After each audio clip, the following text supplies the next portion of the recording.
Hello guys, आपका मेरे channel smart study में स्वागत है। आज हम क्लास 8 का सोशल साइंस सामाजिक विज्ञान का practice question paper annual exam session 2025-26 को सॉल्व करने वाले हैं।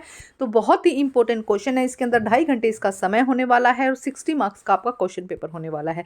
तो आइए स्टार्ट करते हैं। यहाँ पे कुछ इंस्ट्रक्शन दी गई है। हम यहाँ हिंदी और इंग्लिश मीडियम दोनों को ही साथ में अच्छे से समझेंगे, सिर्फ क्वेश्चन आंसर को नहीं करेंगे, इसके साथ में हम अच्छे से समझेंगे जिससे कि इस तरीके के अगर और भी कुछ क्वेश्चन आते हैं तो उन्हें हम सोल्व कर पाएं। तो सबसे पहले identify the correct match. 15 question आपके 1 मार्क्स के हैं, ऑब्जेक्टिव टाइप हैं, जिन्हें हमें सबसे पहले सॉल्व करना है।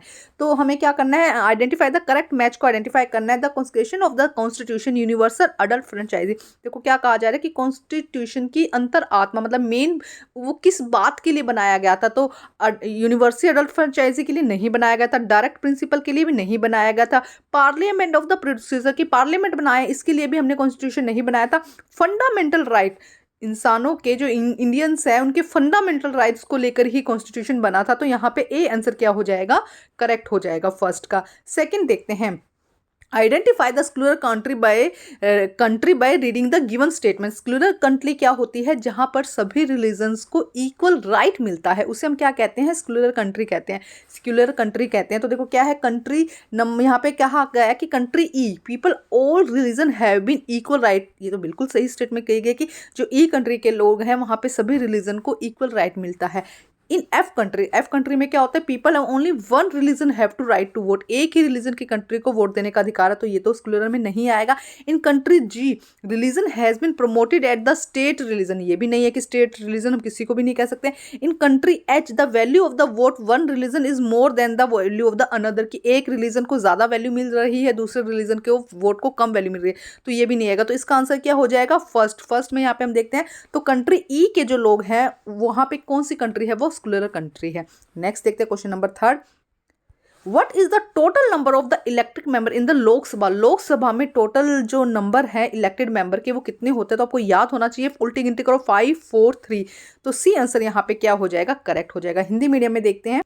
सबसे पहले देखते हैं, सही मिलान की पहचान करनी है कि संविधान की अंतरात्मा सार्वभौमिक मताधिकार नहीं है, नीति निर्देशक भी नहीं है, संसदीय प्रणाली भी नहीं है, मौलिक अधिकार। तो डी आंसर फर्स्ट में सही हो जाएगा। मैं यहाँ पे हिंदी और इंग्लिश दोनों में समझाती हूँ, तो आप स्किप मत करिएगा। अगर आप हिंदी में देख रहे हैं, इंग्लिश मीडियम के, तो भी जरूर देखिएगा, क्योंकि अच्छे से आपको कभी आधा यहाँ से समझ आ जाएगा, कभी आधा वहां से समझ में आ जाएगा।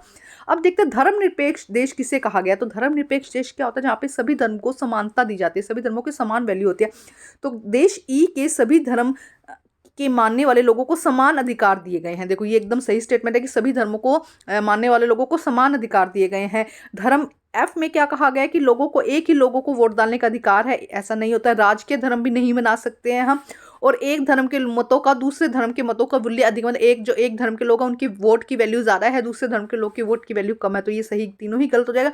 तो कौन सी देश देश ई के लोगों में कैसा है, धर्मनिरपेक्ष है। तो हमारा ए आंसर यहाँ पे क्या हो जाएगा, सही हो जाएगा। नेक्स्ट देखते हैं, लोकसभा में निर्वाचित सदस्यों की कुल संख्या कितनी है। अभी मैंने बताया 5 4 3, सी आंसर हमारा यहाँ पे सही हो जाएगा। भारतीय संविधान के अनुसार अनुच्छेद 21 में डैश का प्रदान किया गया। तो 21 के अंदर जीवन का अधिकार, कि हर व्यक्ति को जीने का अधिकार है, ये किसमें कहा गया है, अनुच्छेद 21 में। तो ए आंसर हमारा यहाँ पे क्या हो जाएगा, सही हो जाएगा। अनुसूचित जाति और अनुसूचित जनजाति अधिनियम किस वर्ष पारित किया गया था। तो अनुसूचित जाति और अनुसूचित जनजाति जो अधिनियम है 1989 में पारित किया गया। तो सी आंसर हमारा यहाँ पे क्या हो जाएगा, करेक्ट हो जाएगा। निम्नलिखित में से कौन सा मृदा निर्माण का कारक नहीं है। तो मृदा निर्माण का कारक देखो समय है, एक समय के बाद मिट्टी बनती है। जैवीय पदार्थ मिट्टी के अंदर, वहां पे चट्टानों में कौन सा जैवीय पदार्थ है।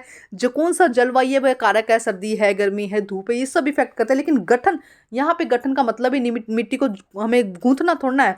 तो बी आंसर यहाँ पे क्या हो जाएगा, क्योंकि उन्होंने पूछा कौन सा कारक नहीं है, तो बी आंसर हमारा यहाँ पे सही हो जाएगा। निम्नलिखित में से कौन सी फसल शीत ऋतु में उगाई जाती है। तो आपको पता होना जो चाहिए, 2 टाइप की फसल होती है, एक रबी की और एक खरीफ की, है ना। तो उससे रिलेटेड है। तो शीत ऋतु की फसल यहाँ पे क्या है, गेहूं है। बी आंसर हमारा यहाँ पे क्या हो जाएगा, सही हो जाएगा। क्वेश्चन नंबर 8 देखते हैं, फिर इंग्लिश मीडियम देखेंगे। निम्नलिखित में से उद्योगों को प्रभावित करने वाले कारकों की पहचान करके सही का विकल्प कीजिए। तो देखो उद्योगों को कौन कौन से कारक प्रभावित करता है, कच्चा माल प्रभावित करता है, श्रम भी प्रभावित करता है, बाजार भी प्रभावित करता है और पूंजी भी। तो चारों ही कारक प्रभावित करते हैं। तो हमारा आंसर डी हो जाएगा यहाँ पे। First, second, third and fourth सभी कारक जो है उद्योगों को प्रभावित करते हैं, क्योंकि उद्योग बनाने के लिए हमें कच्चा माल भी चाहिए, उसके लिए लेबर भी चाहिए, उसके अलावा बाजार में हमें सामान बेचना है, खरीदना है, वो भी चाहिए, और पूंजी पैसा तो चाहिए ना कुछ भी बनाने के लिए। तो चारों ही कारक यहाँ पे सही हो जाएंगे।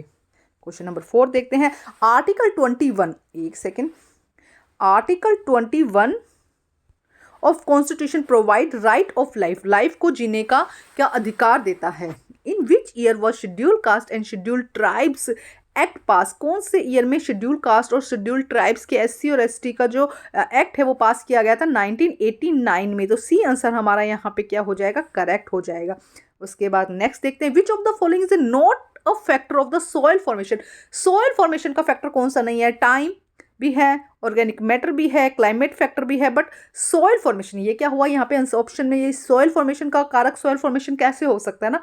तो बी आंसर हमारा यहाँ पे करेक्ट हो जाएगा, क्योंकि उन्होंने नोट पूछा है। नेक्स्ट देखते हैं, which of the following crop is grown in winter season, winter season में कौन सी क्रॉप ग्रो की जाती है। तो यहाँ पे वीट हमारा आंसर आ जाएगा, बी आंसर हमारा यहाँ पे करेक्ट हो जाएगा।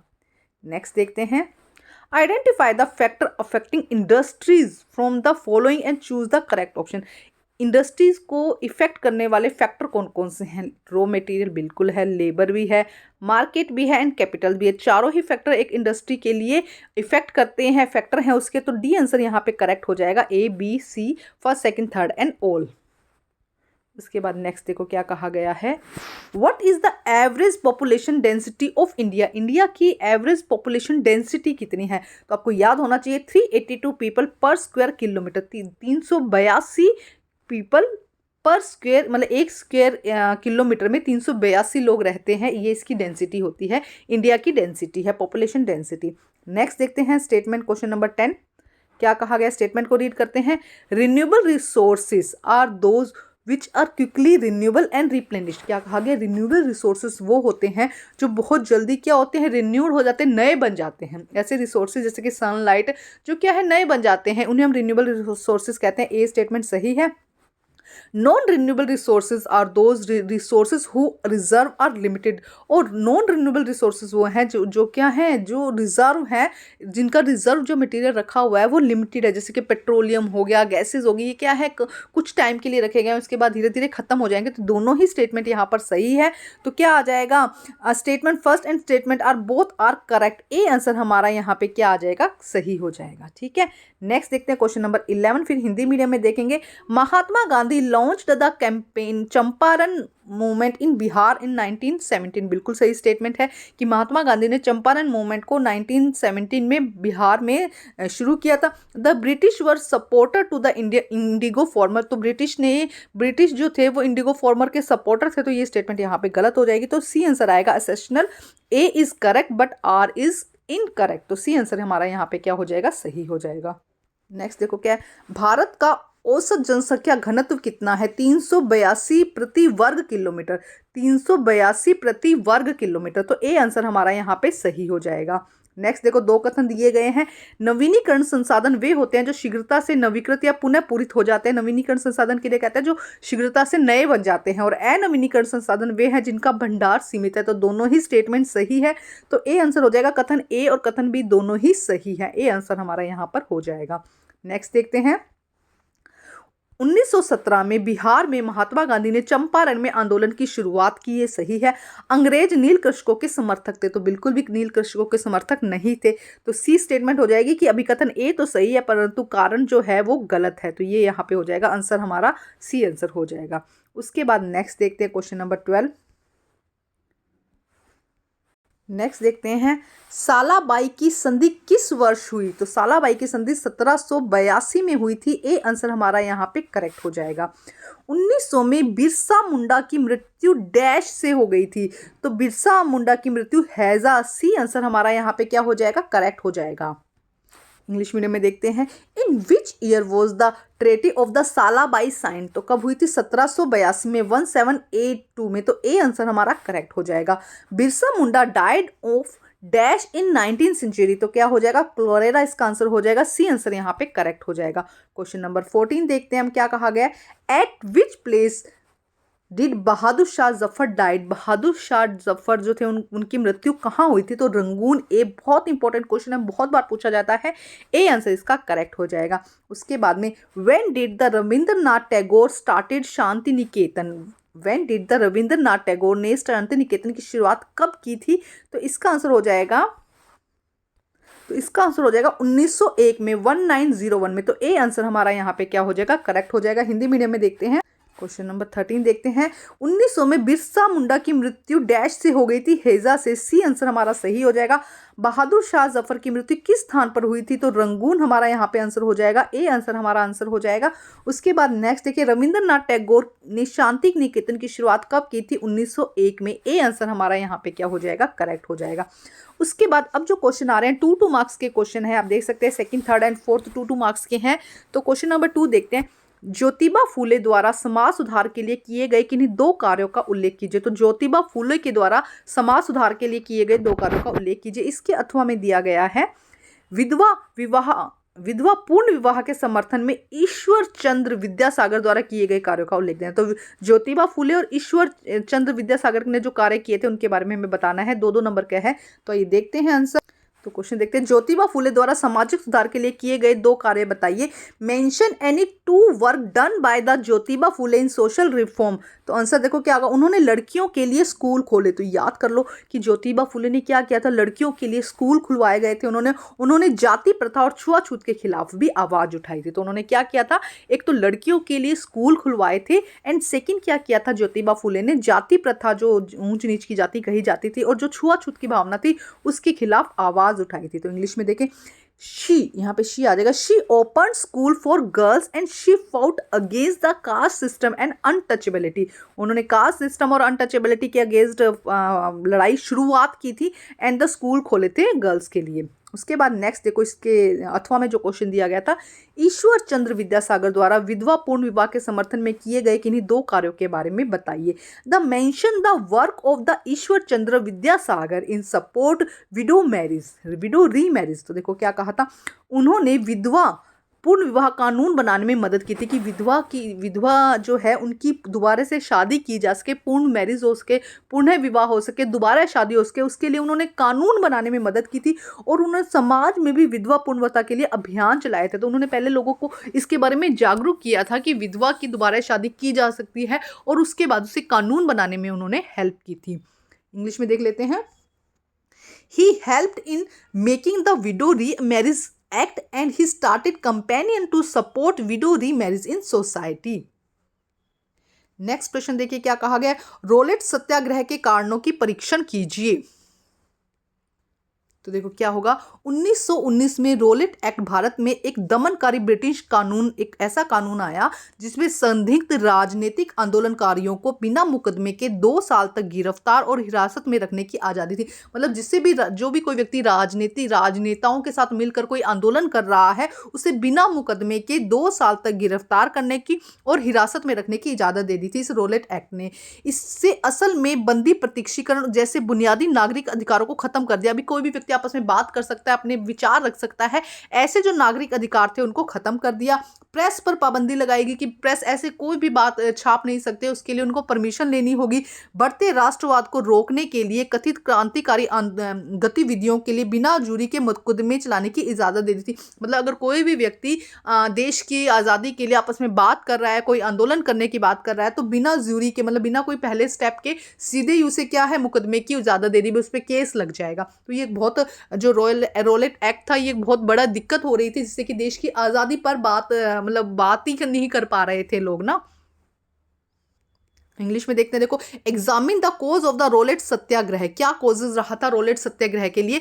तो क्योंकि the Rowlatt act was in 1990 was the repress the British law in India. एक रोलेट एक्ट लगाया गया था, अभी समझाया है मैंने, सभी हिंदी में अच्छे से समझाया, लेकिन फिर भी एक बार समझा देती हूँ कि रिप्रेस ब्रिटिश लॉ ने एक रोलेट एक्ट 1999 में लागू किया था, that allow the arrest and the detention the suspected political अगेंस्टर for up to years without trial, effective suspending basic civil liberty like habeas and corpus and restriction the press and unveiling jury trial for alleged revolution activities to the curb raising the nationalism. देखो जो भी देश की भारत मतलब आंदोलनकारी होगा उसके लिए बिना किसी बात के, बिना किसी ज्यूरी के, बिना किसी ट्रायल के उसको मुकदमा कर दिया जाएगा, 2 साल की उसको सजा हो सकती है, हिरासत में रह सकता है। तो इसके अगेंस्ट जो है रोलेट सत्याग्रह लागू चलाया गया था। उसके बाद नेक्स्ट देखते हैं जन सुविधा उपलब्ध कराने में सरकार की क्या भूमिका है। बहुत ही इजी है जन सुविधा उपलब्ध कराने के लिए। तो देखो सार्वजनिक सुविधा उपलब्ध कराने में सरकार की भूमिकाओं का विश्लेषण कीजिए। Analyse the role of the government to providing public facilities. तो देखो क्या है, सरकार को पानी, पीने का पानी, बिजली, सड़कें, अस्पताल, स्कूल जैसी सुविधाएं देती है। सरकार का काम है पानी देना, बिजली देना, सड़कें देना, अस्पताल देना, स्कूल जैसी सुविधाएं देना, ताकि हर नागरिक का जीवन आसान हो सके। इससे क्या होगी, अगर सभी लोगों को सारी सुविधाएं मिलेगी तो समानता का बढ़ावा मिलेगा, जीवन की गुणवत्ता में सुधार होगा, आर्थिक विकास को समर्थन मिलेगा, मतलब आर्थिक विकास को समर्थन मिलता है। इंग्लिश में देख लेते हैं। गवर्नमेंट प्रोवाइड कौन कौन सी facility, water, electricity, road, hospital and school so the every citizen can live comfortable and insuring access to those facility promoted equality, improve quality of life, life की क्वालिटी अच्छी हो सके and support economic growth. Question number 5 देखते हैं अब। भारतीय न्याय व्यवस्था में जनहित याचिका की क्या भूमिका है। जनहित याचिका क्या होता है। देखो जनहित कि किसी भी व्यक्ति को किसी भी चीज़ से ऑब्जेक्शन है तो वो उसके लिए मुकदमा दायर कर सकता है। मतलब पहले तो ये था ही नहीं जनहित याचिका कि अगर किसी व्यक्ति को किसी भी भारत सरकार द्वारा कोई काम किया गया है या कोई भी काम है जिससे उसको प्रॉब्लम हो रही है तो इसके लिए वो अपनी एक याचिका दायर कर सकता है, तो उसे हम जनहित याचिका कहते हैं। ठीक है, आपने जोली LLB मूवी अगर देखी होगी तो उसके अंदर यही होता है, किसी की प्रॉब्लम होती है तो कोई व्यक्ति उसके अगेंस्ट क्या करता है। जो जोली LLB की फर्स्ट मूवी थी उसमें क्या किया था, जो उनमें क्या किया था कि एक एक्सीडेंट हुआ था तो उस एक्सीडेंट के अगेंस्ट उसने जनहित याचिका दायर की थी ना। वो होता है कि भाई किसी को किसी चीज़ से प्रॉब्लम है तो वो कोर्ट में केस कर सकता है। उसके बाद केस में वो जीते हारे अपने क्या रखता है वो अलग बात है, बट केस कर सकता है न्याय के लिए, है ना। उसके बाद सेकंड क्या, दीवानी मुकदमे के कोई 2 उदाहरण दीजिए। देखो क्या है, भारतीय न्यायपालिका में लोकहित याचिका की भूमिका बताइए। Mention the role of public interest litigations in the Indian judiciary system. तो देखो क्या है, PIL, इसको क्या कहते हैं, PIL से आम लोग भी न्याय संगत हैं। समाज के हित के मामलों में कोई भी अदालत में याचिका लगा सकता है। यह सभी के लिए न्याय तक पहुंचने को आसान बनाता है। किसी को भी अगर प्रॉब्लम है तो वो अपने लिए आवाज़ उठा सकता है, न्याय तक पहुंचना आसान हो जाता है। कोई भी व्यक्ति या एजेंसी जो सक्षम है उन लोगों की ओर से याचिका दायर कर सकती है। जो ऐसा नहीं कर सकते उनके पास ऐसा करने के साधन नहीं है। यह जेलों, पागलखानों, सुरक्षा जैसे राज्य संस्थानों की न्यायिक निगरानी में मदद करता है। देखो इतना थोड़ा सा कन्फ्यूज हो रहा है, यहाँ तक ये समझो कि क्या करता है, समाज के हित के लिए कोई भी अदालत में याचिका लगा सकता है। ये सभी के लिए न्याय पहुंचाने तक इससे सभी के पास न्याय पहुंचाने में क्या मिलती है, आसानी मिलती है। इसमें हर एक व्यक्ति जिसको भी किसी सामने वाली से कंपनी से, प्रॉपर्टी, किसी से भी दिक्कत है तो वो उसके लिए जनहित याचिका दायर कर सकता है। इंग्लिश में देखते हैं। PIL allow common people to seek justice. Anyone can file a case in court for public welfare issue. He democratizes access the justice for all. Any citizen who is capable can file petition on behalf of those who cannot do have been the mean of the do. देखो क्या कहा जा रहा है, हर एक व्यक्ति, मान लो कि कोई ए और बी है, बी आवाज़ नहीं उठा सकता तो ए उसके अगेंस्ट क्या है, ए उसके साथ खड़ा होकर कोर्ट में याचिका दायर कर सकते हैं। यहाँ पे ये समझाया गया, it help to judiciary monitoring state institution like prison, agencies and protected and homes. इसके अथवा में क्वेश्चन था, दीवानी मुकदमे के 2 उदाहरण बताइए। Give any 2 example of civil suit. तो देखो क्या हो जाएगा, दीवानी मामलों अथवा विवादों में पार्टियों में अपना अधिकार जताती है, मतलब 2 लोग आपस में जब लड़ते हैं तो उसे हम क्या कहते हैं, दीवानी मुकदमा कहते हैं। विवाद उत्पन्न करते हैं, जैसे कि संपत्ति का अधिकार हो सकता है, स्वामित्व का अधिकार हो सकता है, संपत्ति का बंटवारा हो सकता है, अनुबंधन का अधिकार हो सकता है, पैसे वसूलने का अधिकार हो सकता है, संपत्ति के मामले में, मनाही के मामले में, लापरवाही के मामले में। तो ये सब इसके एग्जाम्पल हो सकते हैं। ठीक है, अगर हम यहाँ पर देखते हैं तो देखो, in civil case dispute parties asset to dispute their rights such as the property property right, ownership right, property division, contractual rights, case in the involving recovery, property dispute, injunctions and negligence of the some example of civil case. अगर easy शब्दों में लिखना है तो हम ये भी लिख सकते हैं कि संपत्ति का अगर कोई मामला है तो वो इसके अंदर आता है, या तलाक का भी मामला इसके अंदर आता है, प्रॉपर्टी डिस्प्यूट एंड डाइवोर्स ये सब इसके अंदर आ जाता है अगर इजी शब्दों में लिखना है तो। उसके बाद नेक्स्ट देखते हैं भारतीय संसदीय शासन। अब यहाँ पे 3 मार्क्स का क्वेश्चन आ गया, खंड गैर शुरू हो गया है। भारतीय संसदीय शासन पद्धति का विश्लेषण कीजिए। संसदीय प्रणाली के बारे में बताना है और भारतीय संघवाद का विश्लेषण कीजिए, और है दोनों ही क्वेश्चन में। तो आइए देखते हैं इनके आंसर्स। देखो क्वेश्चन क्या है, पहले हम यहाँ पे देखते हैं भारतीय संसदीय सरकार प्रणाली के विश्लेषण कीजिए। Analyse the Indian parliamentary system of a government. तो संसद क्या करती है, कानून बनाती है और सरकार को जवाबदेही रखती है। संसद का काम क्या है, कानून बनाना है और सरकार को जवाबदेही रखना है। भारतीय संसद में राष्ट्रपति और 2 सदन मिलकर बनाते हैं। एक तो राष्ट्रपति होता है और 2 सदन मिलकर क्या बनती है, भारतीय संसद बनती है। एक होता है लोकसभा, लोगों का सदन कहा जाता है। एक होता है राज्यसभा जो राज्य का परिषद होता है। दोनों सदनों को हम द्विसदनीय प्रणाली कहते हैं। तो देखो क्या कहा जा रहा है कि संसद के बारे में बताना है कि संसद का काम क्या है, पहले तो कानून बनाना है और सरकार को जवाब दे, मतलब सरकार कोई कुछ काम कर रहे हैं तो वो जवाबदेही होना चाहिए कि हाँ भाई ये काम क्यों किया गया, इसके क्या फायदे हैं, क्या नुकसान है। और अगर हम संसद की बात करें तो 2 चीजों से मिलकर बनता है, एक तो राष्ट्रपति से और 2 सदन होते हैं इसके अंदर, एक लोकसभा और एक राज्यसभा होता है, इसीलिए इसे द्विसदनीय प्रणाली भी कहा जाता है। इंग्लिश में देखते हैं the parliament make laws and keep the government accountable. The Indian Parliament is composed by the President and 2 houses, Lok Sabha and the Rajya Sabha. The structure with 2 houses is called the bicameral system. उसके बाद इसके अथवा में question था भारतीय संघवाद का विश्लेषण कीजिए। Analyse the Indian federalism. तो देखो संघवाद सरकार की एक ऐसी प्रणाली होती है जिसमें सत्ता एक केंद्रीय अथॉरिटीज और देश की अलग अलग इकाइयों के बीच में बटी होती है। तो क्या कहा जा रहा है, संघवाद में क्या होती है, जो सत्ता है सत्ता का विभाजन। हम संघवाद को क्या कहते हैं, सत्ता का विभाजन। तो एक तो होती है सत्ता एक केंद्रीय और एक राज्य व्यवस्था होती है। देखो क्या कहा गया, आमतौर पर एक फेडरेशन में 2 लेवल होते हैं, 2 स्तर होते हैं, लेवल को आप स्तर लिख सकते हैं। एक सरकार पूरे देश के लिए होती है जो आमतौर पर आम राष्ट्रीय हित के विशेषों के लिए जिम्मेदार होती है। जैसे कि भारत में केंद्र सरकार और राज्य सरकार दोनों मिलकर कार्य करती है और दोनों के अलग अलग अधिकार होते हैं। तो देखो पहले ये भी ले सकते हैं कि भारत सरकार में, भारत के अंदर क्या है, एक तो केंद्र सरकार है, एक राज्य सरकार है, दोनों मिलकर कार्य करती है। केंद्र सरकार क्या करती है, पूरे देश के लिए काम करती है और इसमें राष्ट्रीय हित के लिए कुछ विषयों पर लिया जाता है। जैसे कि जब कोविड का हुआ था तो लॉकडाउन के लिए केंद्र सरकार, हमारे प्रधानमंत्री जी ने इसके लिए बोला था कि कल से लॉकडाउन लग जाएगा ना, तो वो केंद्र सरकार का था, वो सभी राज्यों पर लागू हुआ था। इसके अलावा राज्य सरकार के पास में क्या होती है, अपने अपने स्टेट के, अपने अपने राज्य के बारे में जो कोई भी अगर उन्होंने निर्णय लिया तो वो पूरे कोई स्कूल की छुट्टी करनी है इस राज्य में, तो वो कौन करता है, राज्य सरकार करती है। लेकिन जब कोविड के लिए लॉकडाउन कहा गया था तो वो केंद्र सरकार ने किया था, मतलब कि हमारे प्रधानमंत्री ने कहा था और सभी राज्यों में वो लागू हुआ था, है ना। तो संघवाद मतलब सत्ता का विभाजन, आप ये इसको याद कर लीजिए टर्म को। Federalism is a system of government in which the power is divide. Power क्या होती है, डिवाइड होते हैं between a central authorities and the various constitution unit of the India. यहाँ पे आप स्टेट उसमें भी कर सकते हैं, स्टेट अथॉरिटीज में भी लिख सकते हैं। Usually, federalism has 2 levels of government. One of the government for entire country that usually responsible for few subjects of common national interest, and second is the state government आप लिख सकते हैं यहाँ पे। Both central and state governments work together, each has own ownership power and responsibilities.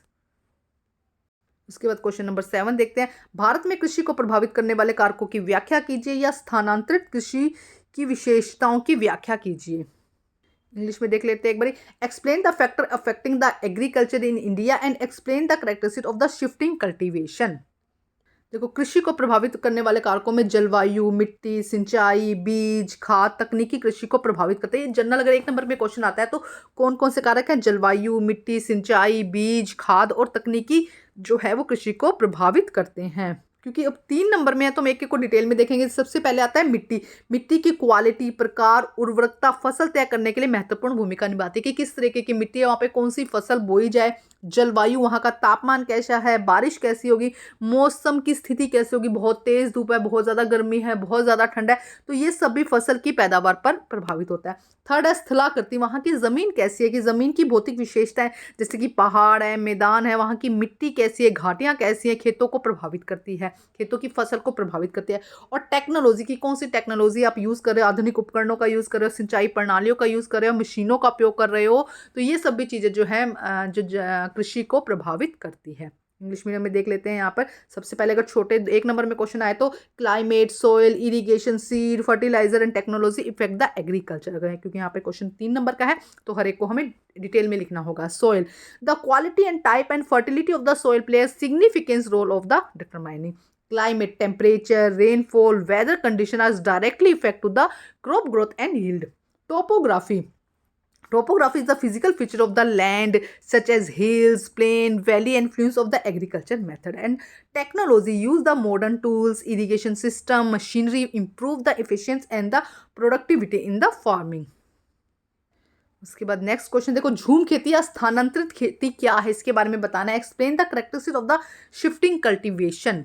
तो आइए देखते हैं, पहले हिंदी में देख लेते हैं शिफ्टिंग कल्टीवेशन में क्या कहा गया है। यहाँ पर शिफ्टिंग कल्टीवेशन या स्थानांतरित कृषि की जब हम बात करते हैं यहाँ पर, तो देखो क्या कहा गया है। स्थानांतरित कृषि के लिए, शिफ्टिंग खेती के लिए, खेती एक पारंपरिक तरीका है जिसमें जमीन के एक टुकड़े से पेड़ काट कर या उन्हें जलाकर साफ कर दिया, जैसे पराली जलाई जाती है ना, तो वो भी एक शिफ्टिंग टाइप का ही है, वो भी क्या कह सकते हैं हम, एक स्थानांतरित कृषि। उसमें क्या किया जाता है, खेत को जब फसल के बीज वगैरह सब निकल जाते हैं तो पेड़ काट दिए जाते हैं और उन्हें जलाकर साफ कर दिया जाता है। जलाने के बाद बची राख मिट्टी को उपजाऊ बनाती है और उस पर जमीन पर कुछ सालों तक फसलें उगाई जाती हैं, मतलब उसमें क्योंकि जितने भी न्यूट्रिएंट थे जल कर वो वापस उसी मिट्टी में ही रह जाते हैं, तो जिससे क्या होती है, मिट्टी उपजाऊ बनती है और कुछ सालों तक फसलें उगाई जाती है। हालांकि जब मिट्टी की उर्वरकता कम हो जाती है तो जमीन को छोड़ दिया जाता है और किसान जमीन के नए टुकड़े पर चले जाते हैं। यह प्रक्रिया बार बार में दोहराई जाती है। एक बार इंग्लिश में देख लेते हैं, समझ आ गया होगा। Shifting cultivation is traditional method of the farming where a piece of land is cleared by the cutting down tree and burning them. The ash left after burning enrich the soil and crop grow in the plot of the few years. However, when soil lose their fertility, the land abandoned and the farmer move a new plot of land, repeating the process.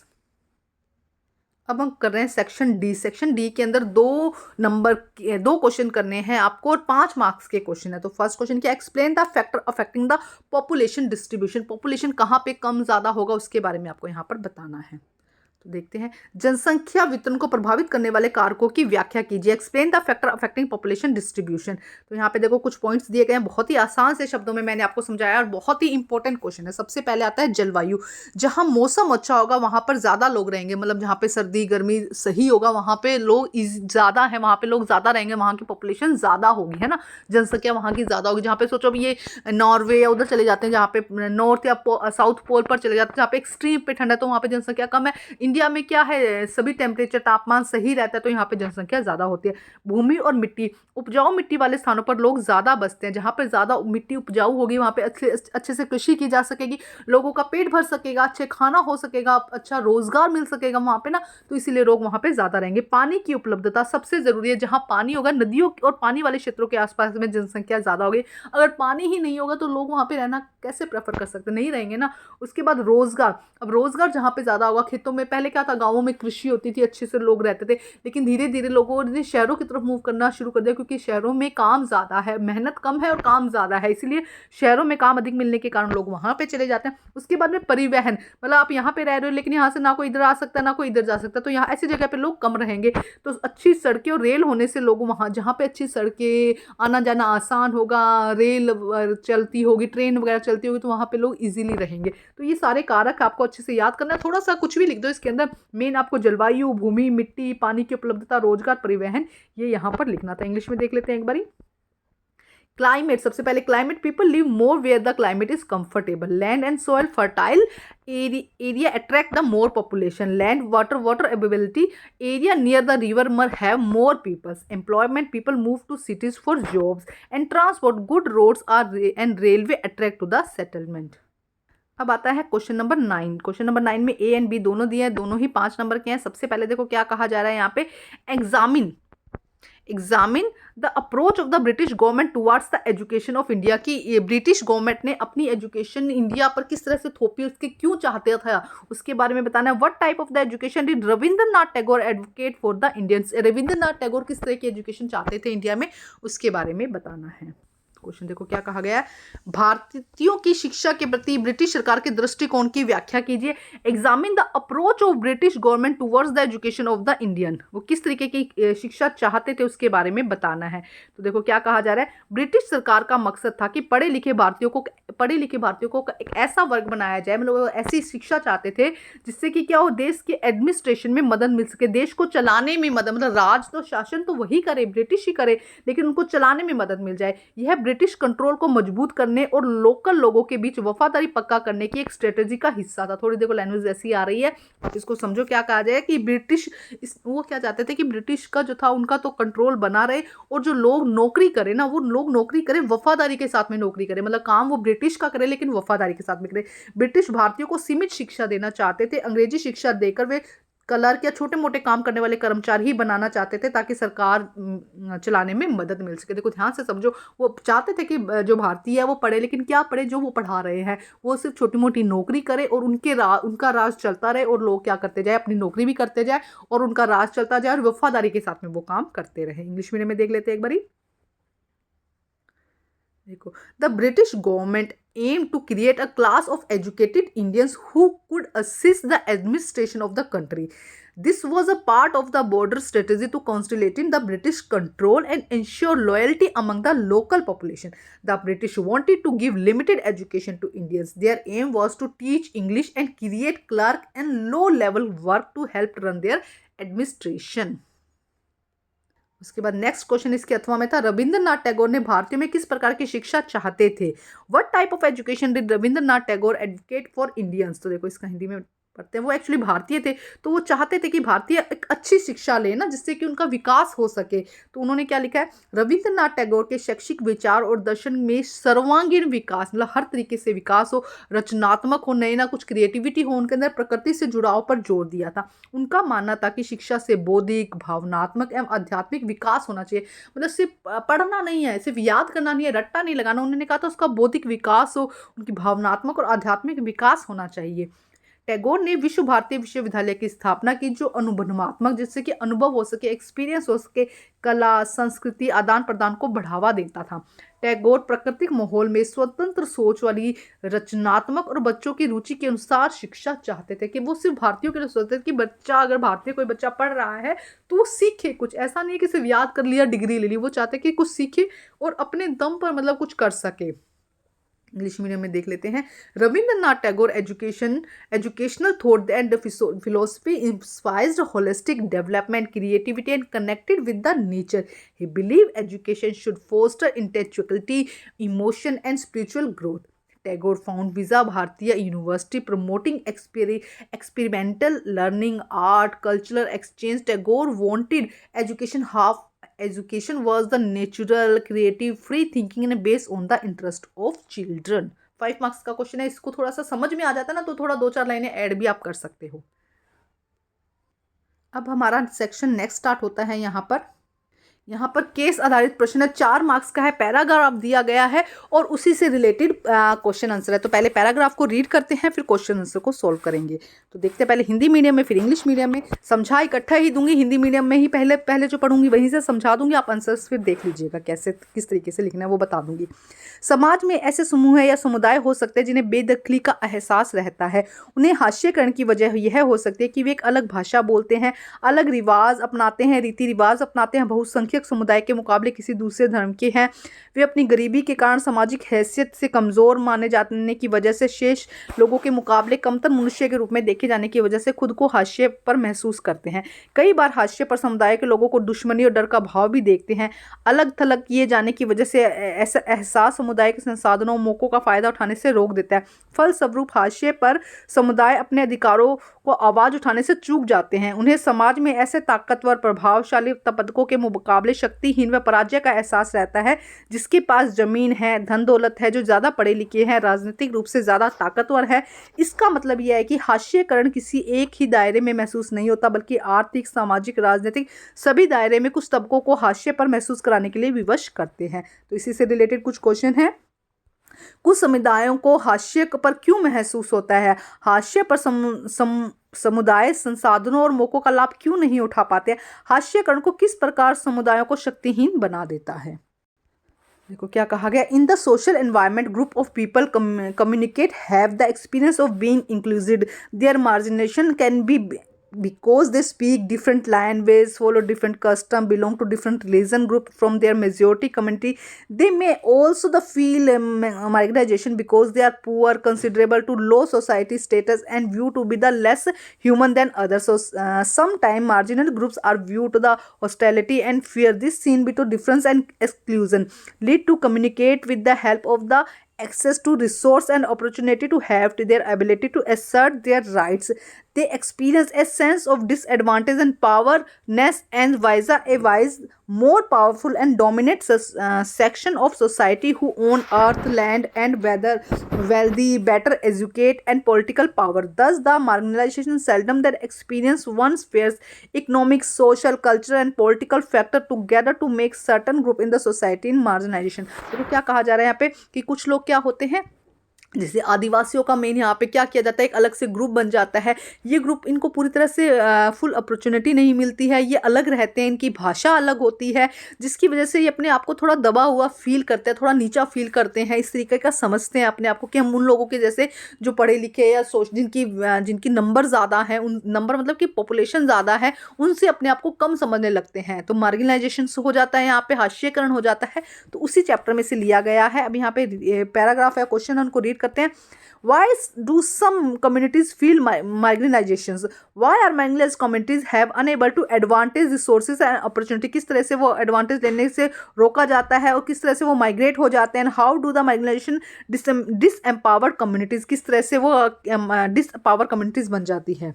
तो देखो first question देखो, कुछ समुदायों को हाशिए पर क्यों महसूस होता है? Why do some communities feel marginalised? तो देखो आंसर देखो, क्योंकि वे अलग भाषा, धर्म, जाति, अलग रीति रिवाज रखते हैं, समाज में उन्हें कम है, इसीलिए उनको लगता है उनको समाज में कम महत्व मिल रहा है। Because they speak different language, follow different custom, and belong to different religion, they treated as the less important. Second question देखो, हाशिए पर पड़े समुदाय संसाधनों का अवसर क्यों नहीं ले पाते हैं? Why are marginalised communities unable to take advantage of resources and opportunity? उन्हें शिक्षा, पैसा और सामाजिक समर्थन कम मिलता है, इसीलिए वे इन अवसरों को नहीं ले पाते हैं। Because they have less access to education, money and social support, so they can not reach the opportunity. उसके बाद थर्ड क्वेश्चन, हाशिए पर होना समुदाय को कैसे कमजोर बनाता है? How does marginalization disempower communities? देखो क्या होगा, उन्हें हीन भावना, डर और अधिकारों का इस्तेमाल न कर पाने की स्थिति बन जाती है, जिससे कि वे अपने आप को कमज़ोर समझने लग जाते हैं। ठीक है, उन्हें लगता है कि जो जिनकी नंबर ज़्यादा है, जिनकी पॉपुलेशन ज़्यादा है, उनमें ज़्यादा ताकत है, तो वो अपने आप को क्या समझने लग जाते हैं? हीन समझने लग जाते हैं। They create fear, low confidence and prevent them from using their rights, making their weaker. Question number 11 देखते हैं। यहाँ से रीडिंग से ही समझ में आ जाता है ये, चाहे बाजार हो, दफ्तर हो, कोई कारखाना हो, बहुत सारी स्थितियों में लोगों को गलत तौर पर तरीकों से बचाने के लिए कानून ज़रूरी होते हैं। कुछ निजी कंपनियां, ठेकेदार, व्यवसायी ज़्यादा मुनाफा कमाने के चक्कर में हथकंडे भी अपनाते हैं। उदाहरण के तौर पर वे मजदूरों को कम मेहनताना देकर बच्चों से काम करवाते हैं, काम की स्थिति पर ध्यान नहीं देने पर पर्यावरण का ख्याल नहीं रखते हैं और इस तरह आसपास के लोगों को भी नुकसान पहुँचाते हैं। ऐसे में सरकार की एक अहम जिम्मेवारी बनती है कि उन निजी कंपनियों को गलत तरीकों को रोकने और सामाजिक न्याय प्रदान करने के लिए कानून बनाए और उनको लागू करे, उन पर निगरानी रखे।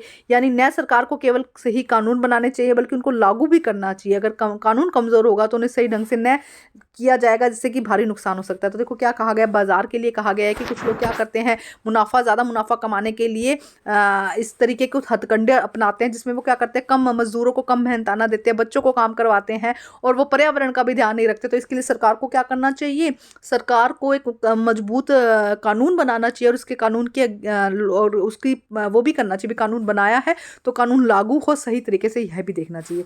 तो इसी के 3 क्वेश्चन है। निजी कंपनियां किस तरह के गलत हथकंडे अपनाती है, क्या भूमिका है सरकार की, और सरकार के लिए कानून बनाना ही पर्याप्त क्यों नहीं है?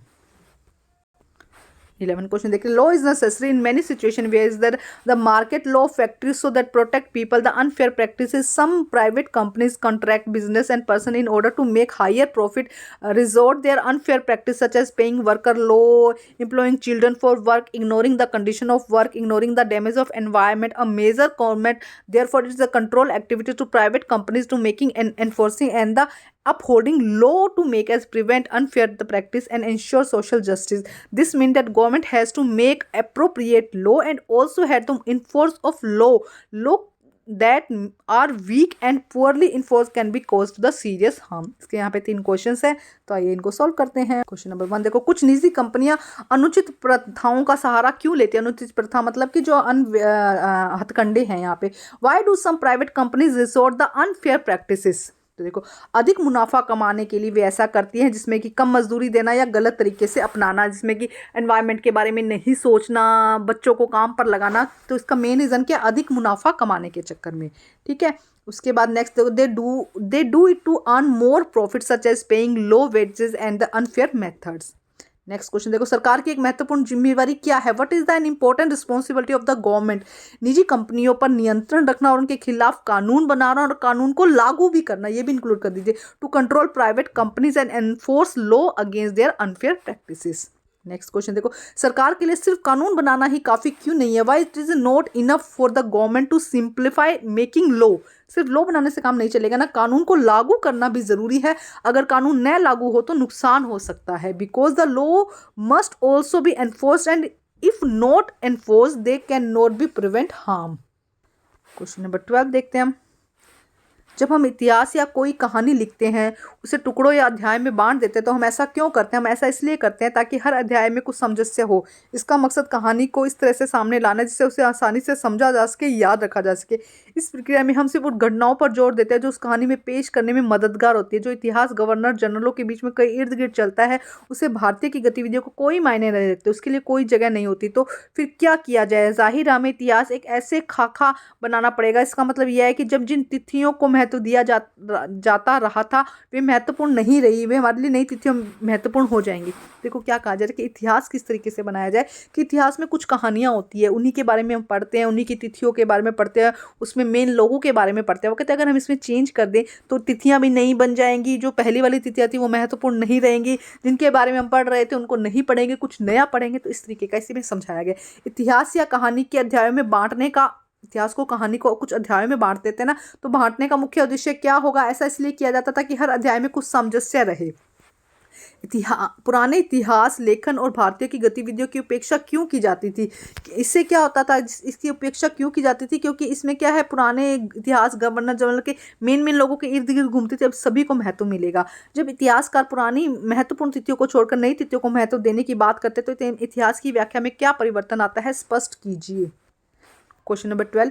When we write history or a story, we divide into a chapter. Why do we do this? It is give an each chapter some coherence. It is also tell a story in way that makes some sense can be followed. In the process, focus only on those events that help to the give shape of the story. We are telling in the historical that the resolve around their life and British governor general and activities in India simplified do it fit. They have no space. When they do it, we clearly need another format of the our history. We would mean it that old date will be no longer have the significance and earlier had. A new set of dates will become more important for us to know. देखो क्या कहा गया है, अभी समझाया है मैंने कि जो कहानियाँ, जो इतिहास, जो हिस्ट्री लिख दी गई है उसी को हम पढ़ते आ रहे हैं, उसी की डेट, उसी की स्टोरी, उसी के मेन कुछ करेक्टर्स हैं उन्हीं को पढ़ते आ रहे हैं। अगर इसमें हम चेंज कर देते हैं तो सब कुछ चेंज होगा। सबसे पहले कहा गया कि डिवाइड किया गया है चैप्टर्स में, क्योंकि चैप्टर्स में पढ़ना क्या होता है, थोड़ा सा आसान हो जाता है।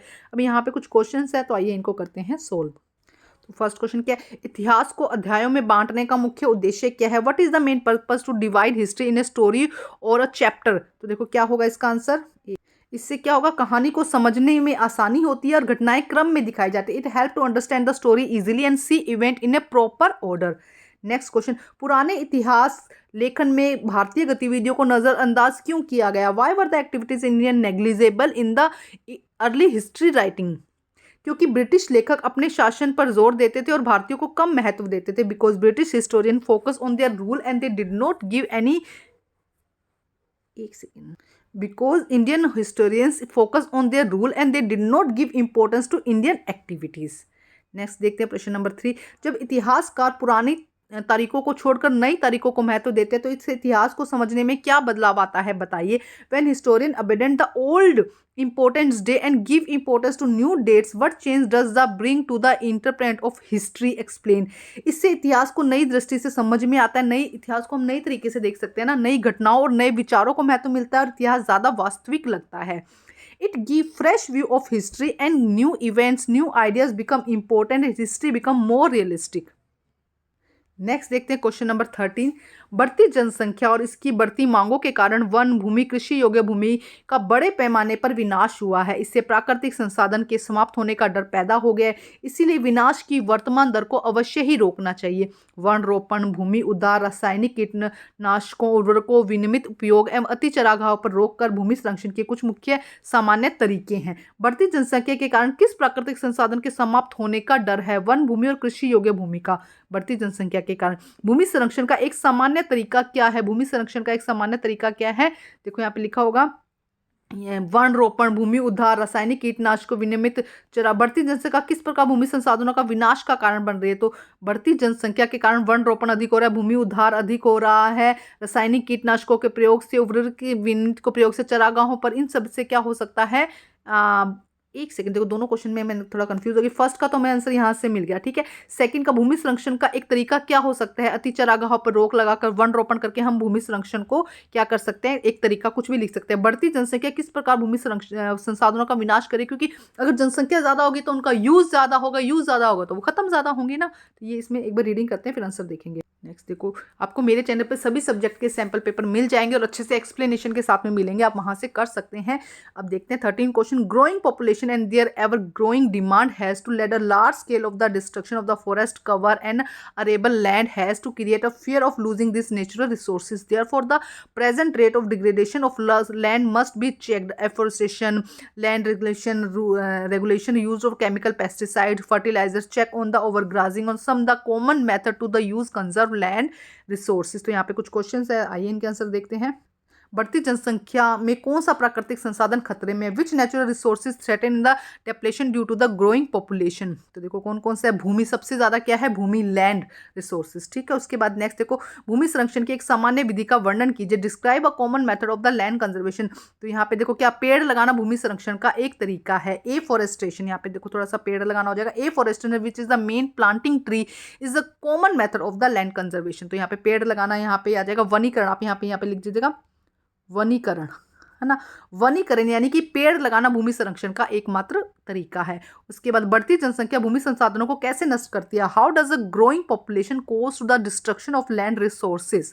तो देखो ज्यादा खेती, ज्यादा घर, ज्यादा कटाई, जंगल की ज्यादा चराई से भूमि क्या हो जाती है? खराब हो जाती है। More farming, more houses, more cutting of forest and overgrazing damage the land. तो ये इसका मेन रीजन हो सकता है। उसके बाद अब हमारा यहाँ पर आता है next question, question number section F आता है, जिसमें मैप है। हम इसको अच्छे से समझेंगे। देखो क्या कहा जा रहा है यहाँ पर, सिंबल पॉलिटिकल ऑनलाइन मैप दिया गया है, आउटलाइन मैप दिया गया है। दांडी, चंपारण, दिल्ली, लखनऊ, झांसी और जलियांवाला बाग, इनमें से कोई 5 आपको करने हैं। उसके बाद यहाँ पे ब्लाइंड स्टूडेंट्स के लिए क्वेश्चन है और लास्ट में यहाँ पर मैप आता है। उसके बाद सेक्शन एक बार यहाँ पे हिंदी मीडियम में भी दिखा देती हूँ, सारे क्वेश्चन कर लेंगे। क्वेश्चन नंबर 14 देखो, ये मैप है हमें दांडी, चंपारण, तो मैंने ABC करके लिखा है। ए पर दांडी हो जाएगा, बी पर चंपारण, सी पर दिल्ली, डी पर लखनऊ, ई पर झांसी और जलियांवाला बाग F पर हो जाएगा। तो ये सारे हमें मैप पर बताने हैं और ये इसी से रिलेटेड कुछ क्वेश्चन है। ये दृष्टिबाधित ऐसे क्वेश्चन आते हैं, दृष्टिबाधित मतलब कि ब्लाइंड स्टूडेंट्स के लिए क्वेश्चन है। उसके बाद यहाँ पे मैप दिया गया है जिसमें हमें इनको सॉल्व करना है। तो करते हैं सॉल्व, आइए। तो आपको दिख रहा होगा तो शायद अच्छे से दिखा देती हूँ एक बारी। सबसे पहले था यहाँ पर दांडी, तो ये वाला जो पोर्शन है ये हो जाएगा दांडी, ए पे दांडी। बी चंपारण, तो देखो दांडी यहाँ पे कहाँ आएगा? गुजरात के पास में आएगा। गुजरात के एक पॉइंट से यहाँ पे देखो लास्ट में गुजरात का जो ये वाला पॉइंट है यहाँ पे चंपारण, उसके बाद में आएगा दांडी आएगा। उसके बाद चंपारण यहाँ पे बिहार में, तो ये वाला पोर्शन बिहार में चंपारण। उसके बाद सी दिया गया था दिल्ली। दिल्ली में तो अब ध्यान से देखिएगा कि ये देखो ये वाला जो पोर्शन यहाँ पे कट का पोर्शन आता है वो आ जाता है दिल्ली। उसके बाद लखनऊ यूपी में आएगा, तो ये वाला जो पोर्शन है ये आ जाएगा लखनऊ।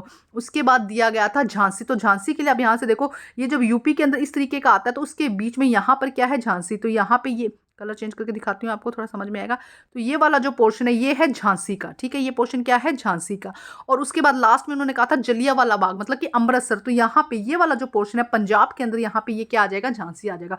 तो ये देखो एक बारी ए मतलब यहाँ पे दांडी है, उसके बाद बी यहाँ पे चंपारण है, सी दिल्ली है, डी यहाँ पर लखनऊ है, ई यहाँ पर झांसी है और एफ यहाँ पर अमृतसर है, जलियांवाला बाग है। तो हमारा सैंपल पेपर कंप्लीट होता है इसी के साथ में।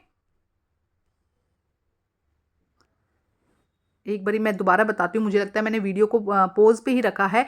ये वाला पोर्शन देखो यहाँ पे ये जो पोर्शन है ये हमारा हो जाएगा दांडी, ठीक है। उसके बाद में ए दांडी हो जाएगा, बी हमारा हो जाएगा चंपारण, ये चंपारण बिहार में है, दांडी गुजरात में है।